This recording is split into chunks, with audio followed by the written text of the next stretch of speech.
أنفسنا ومن سيئات أعمالنا من يهده الله فلا مضل له ومن يضلل فلا هادي له وأشهد أن لا إله إلا الله وحده لا شريك له وأشهد أن محمدا عبده ورسوله اللهم صل وسلم وبارك وأنعم على عبدك ورسولك ونبيك محمد وعلى آله وأصحابه أجمعين يا أيها الذين آمنوا اتقوا الله حق تقاته ولا تموتن إلا وأنتم مسلمون يا أيها الناس اتقوا ربكم الذي خلقكم من نفس واحدة وخلق منها زوجها وبث منهما رجالا كثيرا ونساء واتقوا الله الذي تساءلون به والأرحام إن الله كان عليكم رقيبا يا أيها الذين آمنوا اتقوا الله وقولوا قولا سديدا يصلح لكم أعمالكم ويغفر لكم ذنوبكم ومن يطع الله ورسوله فقد فاز فوزا عظيما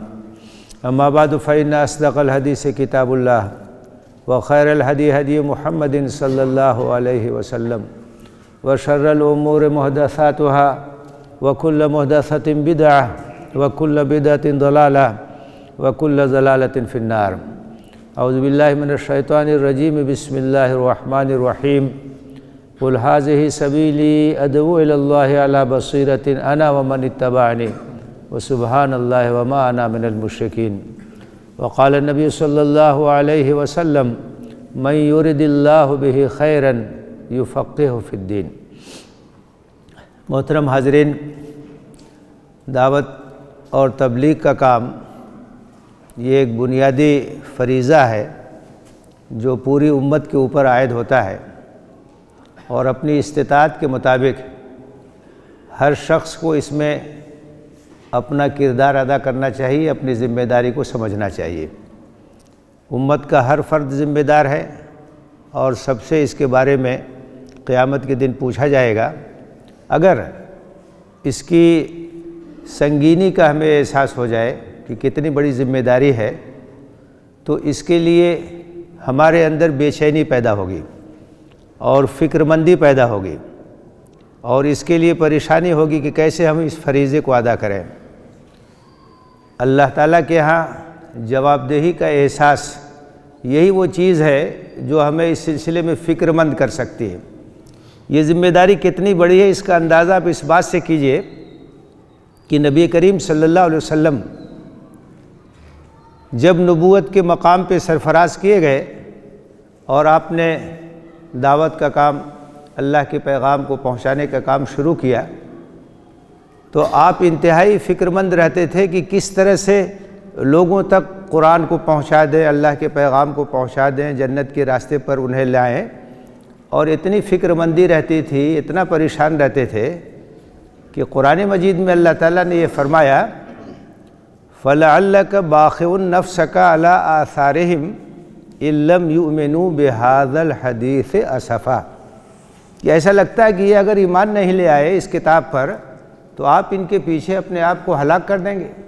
اس سے اندازہ کیجئے کہ کتنی فکر مندی تھی، وہ کتنی پریشانی تھی، اور لوگوں کی ہدایت کے لیے کتنی بے چینی تھی، وہ کتنی کوشش کرتے تھے۔ آپ رات کا بھی خیال نہیں، دن کا بھی خیال نہیں، بیماری کا بھی خیال نہیں، جب پتہ چل جائے کہ کوئی قافلہ آیا ہے، کچھ لوگ آئے ہیں، وہاں پہنچتے تھے اور اللہ کا پیغام پہنچانے کی کوشش کرتے تھے، جبکہ مکے کے حالات بڑے مخالف تھے۔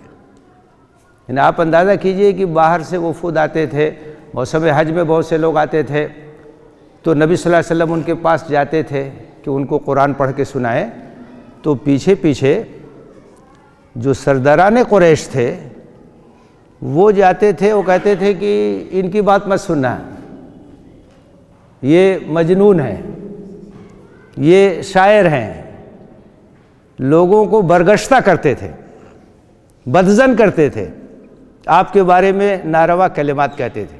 ان حالات میں آپ کام کر رہے تھے، اور اتنی فکر مندی تھی کہ قرآن مجید میں اللہ تعالیٰ نے کہا آپ کا پیغام پہنچا دینا یہی آپ کا کام ہے، نہیں مانیں گے، ان کی ذمہ داری، آپ کی ذمہ داری نہیں ہے۔ انما علیک البلاغ، آپ کی ذمہ داری پہنچا دینا ہے۔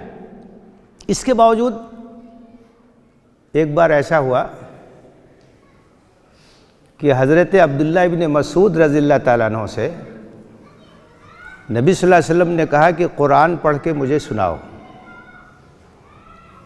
تو انہوں نے کہا کہ میں آپ کو قرآن پڑھ کے سناؤں، آپ تو صاحب وحی ہے، آپ کے اوپر وحی آتی ہے، آپ ہی سے ہم قرآن سیکھتے ہیں۔ تو آپ نے کہا کہ نہیں، مجھے یہ بھی پسند ہے کہ میں دوسروں سے قرآن سنوں۔ اور ابن مسعود بہت اچھا قرآن پڑھتے تھے۔ تو نبی صلی اللہ علیہ وسلم نے جب فرمائش کی تو سورہ نساء کی تلاوت انہوں نے شروع کی، وہ نبی صلی اللہ علیہ وسلم سنتے رہے۔ اور جب اس آیت پہ پہنچے فَكَيْفَ إِذَا جِئْنَا مِنْ كُلِّ أُمَّةٍ بِشَهِيدٍ وَجِئْنَا بِكَ عَلَىٰ هَؤُلَاءِ شَهِيدًا، تو آپ نے کہا کہ بس کرو۔ ابن مسعود کہتے ہیں کہ میں نے اپنی آنکھ اٹھا کے دیکھی تو آپ کی آنکھوں سے آنسو جاری تھے، اشک بار تھے آپ۔ اس آیت میں کیا بات کہی گئی ہے؟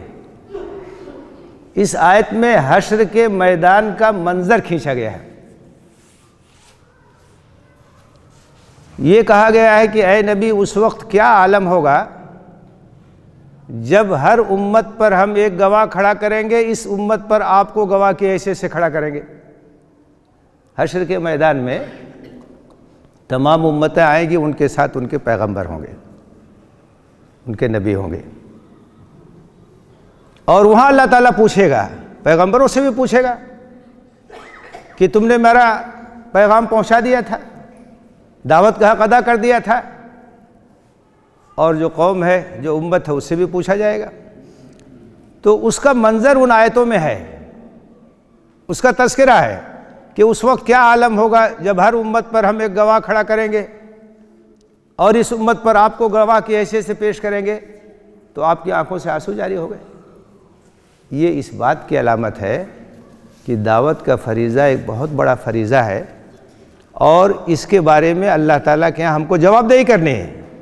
اللہ کے رسول صلی اللہ علیہ وسلم جو اتنی محنت کر رہے تھے، وہ ان آیتوں کو پڑھتے تھے تو آپ جو ہے آپ کی آنکھوں سے آنسو جاری ہو جاتے تھے کہ اللہ تعالیٰ پوچھے گا، کوئی کوتاہی ہو جائے تب کا ہوگا۔ آپ نے حجۃ الوداع کے موقع پہ جو خطبہ دیا، اس کے اندر پوچھا لوگوں سے کہ بتاؤ اللہ حل بلغت اللہ حل بلغت، تو میں نے پہنچانے کا حق ادا کیا؟ لوگوں نے کہا کہ ہاں۔ آپ نے کہا اللہم فشہد، اللہم فشہد، اے اللہ تو گواہ رہی ہو۔ تو اس سے اندازہ کیجئے کہ کتنی بڑی ذمہ داری ہے، اور یہ ذمہ داری ہماری بھی ہے، آپ کی بھی ہے، اور ہم سے بھی پوچھا جائے گا قیامت کے دن کہ تم نے اللہ کے دین پہ کتنا عمل کیا، کتنا پہنچایا، اللہ کے بندوں کی ہدایت کے لیے کتنی کوشش کی، تو ہم کیا جواب دیں گے؟ یہ چیز اگر یاد رہے تو فکر بندی ہوگی، تو احساس ہوگا، ذمہ داری کا احساس ہوگا، اور اس کے لیے آدمی کچھ کرے گا۔ بنیادی طور سے جن چیزوں کی ضرورت ہے ایک داعی کو، دعوت کا کام کرنے والے کو، اور ہر مسلمان داعی ہے، ہر مسلمان کو ضرورت ہے، بنیادی چیزوں میں سے اولین چیز یہ ہے کہ ہم دین کو سیکھنے اور اس کا فہم حاصل کرنے کی کوشش کریں۔ علم اور فہم۔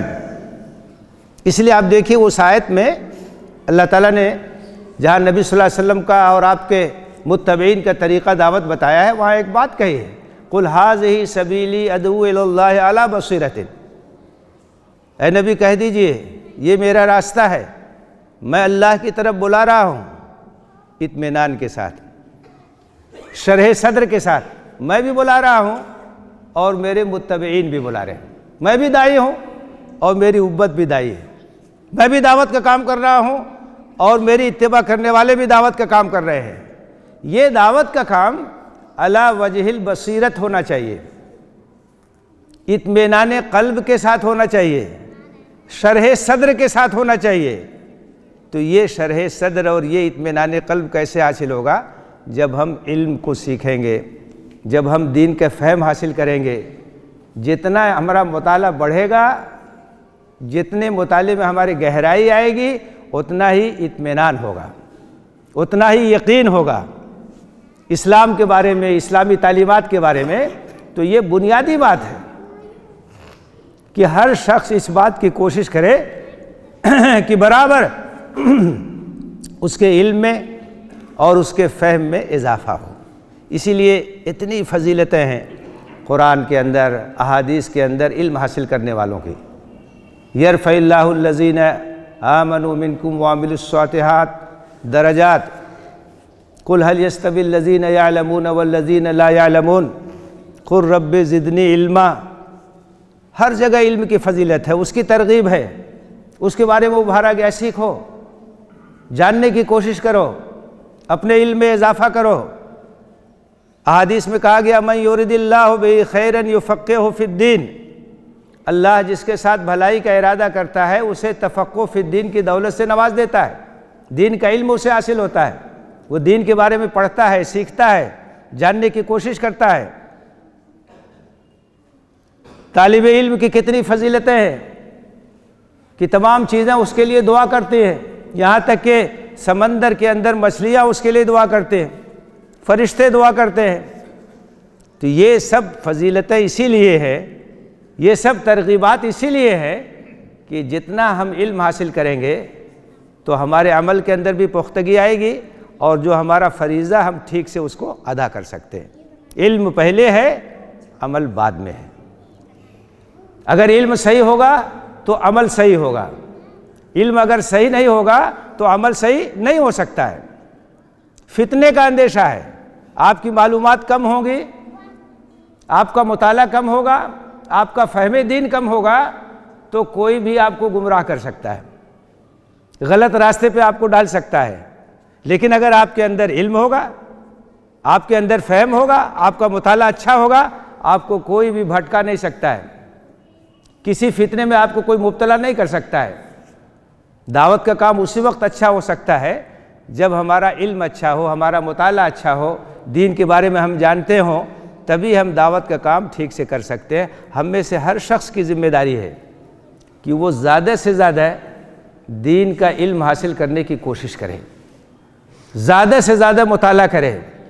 جتنا اس کا مطالعہ گہرا ہوگا اتنا وہ بہترین طریقے سے اپنے فرائض کو ادا کر سکتا ہے۔ اپنے وقت کا استعمال کچھ سیکھنے میں لگائیے، اپنے معمولات کا حصہ بنائیے کہ روزانہ کچھ نہ کچھ پڑھنا ہے، کچھ نہ کچھ سیکھنا ہے۔ جو ایسی مجلسیں ہیں جہاں سیکھنے کا موقع ملتا ہے وہاں بیٹھیے، وہاں سے حاصل کرنے کی کوشش کیجیے۔ نبی صلی اللہ علیہ وسلم نے صحابہ کرام کی تربیت میں ایک بنیادی کام یہ کیا تھا کہ ان کے اندر علم حاصل کرنے کا جذبہ پیدا کر دیا تھا، شوق پیدا کر دیا تھا، ایک تڑپ پیدا کر دی تھی، اور وہ اس کے لیے ہر طرح کی قربانی دینے کے لیے تیار رہتے تھے۔ مسجد نبوی میں ایک صفہ تھا، چبوترا تھا، وہاں کتنے لوگ رہتے تھے صرف سیکھنے کے لیے کہ نبی صلی اللہ علیہ وسلم سے کچھ سیکھنے کا موقع مل جائے، آپ سے کوئی بات جو ہے معلوم کرنے کا موقع مل جائے۔ تو ایک جذبہ پیدا ہو گیا۔ یہ ہر مسلمان کے اندر جذبہ ہونا چاہیے، سیکھنے کا جذبہ۔ اور بنیادی طور سے جو چیز ہمیں سیکھنی ہے، جس پر ہمیں زیادہ وقت صرف کرنا ہے، زیادہ محنت کرنی ہے، وہ ہے اللہ کی کتاب قرآن مجید۔ قرآن مجید یہ سرچشمہ ہے علم کا، قرآن مجید یہ اللہ کا کلام ہے۔ قرآن مجید سے ہمارا تعلق جتنا مضبوط ہوگا، اللہ سے ہمارا تعلق اتنا مضبوط ہوگا۔ قرآن سے شغف ہونا چاہیے، اور قرآن سیکھنے کی فکر ہونی چاہیے، اس کی دھن ہونی چاہیے۔ قرآن مجید میں بار بار یہ کہا گیا ہے کہ یہ ایک ایسی کتاب ہے جو اس لیے نازل ہوئی ہے کہ اس کی آیتوں پر غور کیا جائے، اس کو سمجھا جائے، اس پر تدبر کیا جائے۔ کتاب انزلناہ الیک مبارک لیدبروا آیاتہ ولیتذکر اولو الالباب۔ یہ ایک مبارک کتاب ہے جس کو ہم نے نازل کیا ہے تاکہ لوگ اس کی آیتوں پر غور کریں اور عقل مند نصیحت حاصل کریں۔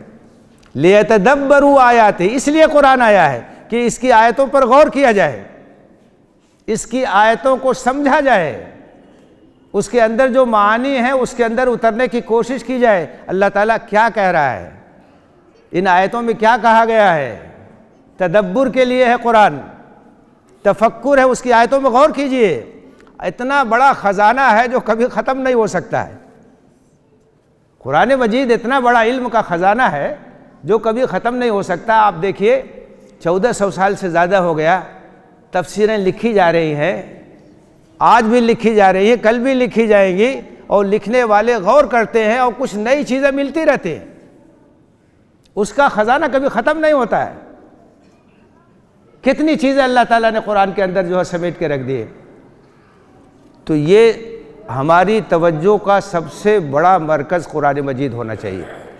افلا یتدبرون القرآن ام علی قلوب اقفالها، کیا ہو گیا؟ قرآن پہ غور نہیں کرتے؟ کیا دلوں پہ تالا لگ گیا ہے؟ دل مقفل ہو گئے؟ قرآن پر غور کرنے کی فرصت نہیں؟ قرآن کے معانی کو سمجھنے کی فرصت نہیں؟ تو اس سلسلے میں سب سے زیادہ توجہ قرآن مجید پہ ہونی چاہیے۔ اگر آپ عربی زبان جانتے ہیں تو بہت اچھا ہے، براہ راست قرآن پڑھیں گے، سمجھیں گے، غور کریں گے۔ عربی زبان نہیں جانتے، ترجمہ پڑھیے، تفسیر پڑھیے۔ قرآن مجید کو سمجھنے کے لیے اب تو بہت آسانی ہو گئی، مختلف زبانوں میں اس کے ترجمے ہیں، اس کی تفسیر موجود ہے۔ اسی لیے ہمارے علماء نے ترجمہ کیا کہ جو لوگ براہ راست قرآن نہیں سمجھ سکتے، ترجمہ سے سمجھیں، سمجھنے کی کوشش کریں۔ 5 آیتیں بھی اگر آپ پڑھیں اور اس کا ترجمہ پڑھیں، اس کی تفسیر پڑھیں اور اس کے اوپر غور کریں کہ ان آیتوں میں کیا بات کہی گئی، اور اپنا جائزہ لیں کہ ہمارا اس پر عمل کتنا ہے۔ کوتاہی اگر ہے تو اللہ سے معافی مانگے، توفیق کی دعا کریں، اگر عمل ہے تو اللہ کا شکر ادا کریں، استقامت کی دعا کریں۔ 5-10 آیتیں بھی روزانہ اگر اس طرح سے غور و فکر کے ساتھ پڑھی جائے تو اس کا بڑا فائدہ ہماری زندگی میں ہوگا۔ روز کچھ نہ کچھ علم میں اضافہ ہوگا، عمل کی توفیق ملے گی، لوگوں کو بتانے کی توفیق ہوگی۔ 24 گھنٹے میں اگر 1 گھنٹہ بھی قرآن مجید کے مطالعے کے لیے ہم وقف کر دیں تو جو کام مسلسل ہوتا ہے اس میں بہت برکت ہوتی ہے۔ 5 آیت بھی اگر اس طرح سے روزانہ پڑھیں گے تو 1 مہینے میں 150 آیتیں ہوں گی، اور 150 آیتوں پر جو غور و فکر ہوگا، عمل ہوگا، ہماری زندگی میں تبدیلی آئے گی اور ہم لوگوں کو بھی بتا سکیں گے۔ قرآن تو زندگی کو بدلنے کے لیے آیا ہے، تبدیل کرنے کے لیے آیا ہے۔ قرآن ایک عمل کی کتاب ہے، پریکٹیکل کتاب ہے۔ ہماری بدقسمتی یہ ہے کہ اللہ کی کتاب ہمارے پاس اپنی اصلی شکل میں موجود ہے، لیکن ہم اس سے فائدہ نہیں اٹھا رہے۔ کتنی بڑی محرومی کی بات ہے۔ دنیا کی بہت ساری قومیں، ان کے پاس اللہ کی کتاب ہے ہی نہیں، اور اگر ہے بھی تو محرف شکل میں ہے۔ صرف مسلمانوں کے پاس اللہ کی کتاب اپنی اصلی شکل میں ہے، کوئی تبدیلی نہیں ہوئی، جیسے نازل ہوئی تھی اسی طرح سے موجود، ہر جگہ موجود، کہیں چلے جائیے قرآن موجود، لیکن اس سے فائدہ اٹھانے کی توفیق نہیں ملتی ہے۔ یا تو قرآن اٹھانے کی توفیق نہیں ہوتی ہے، یا اگر کچھ لوگ قرآن اٹھاتے ہیں تو صرف تلاوت کر لیتے ہیں۔ قرآن صرف تلاوت کے لیے تو نازل نہیں ہوا ہے، تلاوت بھی کیجئے، سمجھیے، غور کیجئے، عمل کیجئے، اس کی تعلیمات کو پھیلائیے، سب قرآن کا حق ہے۔ صرف تلاوت کرنے سے ثواب تو ملے گا لیکن ہدایت نہیں ملے گی، اور قرآن ہدایت کے لیے نازل ہوا ہے۔ آپ یہ سمجھ لیجئے کہ قرآن جو ہے ایک گائیڈ بک ہے، ایک رہنما کتاب ہے، ایک کیٹلاگ ہے۔ آپ جب کوئی چیز خریدتے ہیں اس کے ساتھ کیٹلاگ ملتا ہے، کیسے استعمال کرنا ہے۔ یہ زندگی ملی، اس کے ساتھ قرآن ملا ہے، کیسے اس زندگی کو استعمال کرنا، کیا کرنا اور کیا نہیں کرنا، یہ قرآن بتاتا ہے۔ تو صرف تلاوت سے تو یہ بات نہیں حل ہوگی۔ آپ یہ سمجھیے کہ ایک نسخہ کیمیا ہے یہ ہمارے امراض کے لیے، دل کے جو امراض ہے اس کے علاج کے لیے قرآن مجید کیا ہے؟ ایک نسخہ کیمیا، شفاء لما فی الصدور، دل کی بیماریوں کا علاج ہے، یہ ایک نسخہ ہے۔ اب ہم کیا کرتے ہیں کہ یا تو اس نسخے کو تعویذ بنا کر کے باندھ لیتے، یا اس نسخے کو گھول کے پی جاتے، یا اس کو گلے میں لٹکا لیتے، تو کوئی بیماری دور ہوگی؟ حکیم اچھے سے اچھا نسخہ دے دے وہ تو اس لیے ہوتا ہے نا کہ اس کو استعمال کیا ہے، کیا کہا گیا اس میں، تب نہ اس کا فائدہ ہوگا۔ قرآن مجید یہ شفا ہے، اللہ کی طرف سے ہمارے دلوں کا علاج ہے، ہماری روحانی غذا ہے۔ جب اس کو پڑھیں گے، سمجھیں گے، عمل کریں گے تو اس کے اثرات ظاہر ہوں گے۔ تو صرف تلاوت پہ نہیں اکتفا کرنا ہے، صرف ثواب پہ نہیں اکتفا کرنا ہے، ہم کو ہدایت حاصل کرنا ہے، رہنمائی حاصل کرنا ہے۔ قرآن سے شغف پیدا کیجیے۔ یقین جانیے اس بات کی اہمیت نہیں ہے کہ ہم کتنا قرآن پڑھتے ہیں، اہمیت اس بات کی ہے کہ ہم کیسے قرآن پڑھتے ہیں۔ 10 قرآن ختم کر لیجیے، کچھ نہیں سمجھا، ایک پارہ پڑھا سمجھا، اس پر عمل کیا، زیادہ فائدہ مند ہے۔ غور کیجیے اس پر۔ ہمارے علم کا سرچشمہ قرآن مجید ہے، داعی کا سب سے بڑا ہتھیار قرآن مجید ہے، ہماری روحانی غذا قرآن مجید ہے، اللہ سے تعلق کو جوڑنے والی چیز قرآن کریم ہے۔ طے کیجئے کہ روزانہ 1 گھنٹہ قرآن کے ساتھ بیٹھیں گے، تلاوت بھی کریں گے، ترجمہ بھی پڑھیں گے، ان آیتوں پر غور بھی کریں گے اور ان پر عمل کرنے کی کوشش کریں گے، زندگی بدل جائے گی۔ تو پہلا مرکز جو ہمارا علم کا ہے توجہ کے لیے وہ ہے قرآن کریم۔ قرآن سے اپنا تعلق مضبوط کیجئے۔ حضرت ابن عباس کہتے ہیں کہ قرآن کی چھوٹی چھوٹی صورتوں کو اگر میں غور و فکر کے ساتھ پڑھوں، میرے نزدیک زیادہ بہتر یہ ہے کہ لمبی لمبی صورتیں بغیر غور و فکر کے پڑھوں میں۔ غور کرنا ہے۔ حضرت عمر ابن خطاب رضی اللہ تعالیٰ عنہ نے کئی سال تک سورہ بقرہ کا مطالعہ کیا، کئی سال، صاحب زبان تھے۔ یہ آیتوں پہ غور کرنا، اس کے اندر کیا کہا گیا ہے اس کے اوپر تدبر کرنا، جائزہ لینا اپنا۔ اور سورہ بقرہ ختم ہوئی تو اونٹ ذبح کیا، دعوت کی کہ اللہ نے اتنی بڑی توفیق دے دی کہ قرآن کی سب سے بڑی سورہ غور و فکر کے ساتھ پڑھنے کی توفیق نصیب ہوئی۔ ہمارے علم کی بنیاد قرآن مجید، قرآن سے تعلق جوڑیے۔ کسی دن اگر قرآن کا مطالعہ نہ ہو سکے تو بے چینی ہونی چاہیے کہ آج تو ہم نے اللہ کی کتاب پڑھی ہی نہیں، گھر والوں کو پڑھائیے۔ اور دوسری چیز ہے حدیث اور سیرت، یہ دونوں بنیادی چیزیں ہیں۔ اللہ کے رسول کی سیرت یہ قرآن کی عملی تفسیر ہے۔ قرآن میں جو کچھ کہا گیا اللہ کے رسول نے چل کر کے اسے اس پر عمل کر کے برت کر کے اس کو دکھا دیا۔ چلتا پھرتا قرآن، قرآن کی آپ چلتی پھرتی تصویر تھے۔ تو آپ کی سیرت کو پڑھنا، آپ کی احادیث مبارکہ کو پڑھنا، آپ کی حیات طیبہ کو پڑھنا اور قرآن پر توجہ دینا، یہ دونوں چیزیں اتنی مضبوط ہیں کہ اگر اس سے ہمارا رشتہ مضبوط ہو گیا تو جو دین کا بنیادی علم ہے، گہرا علم ہے، ایسی صلاحیت پیدا ہوگی کہ آپ دین کی تشریح بھی کر سکیں گے اور کوئی اعتراض کرے گا آپ اس کا جواب بھی دے سکیں گے، شبہات کا ازالہ بھی کر سکیں گے، فتنوں کا مقابلہ بھی کر سکیں گے۔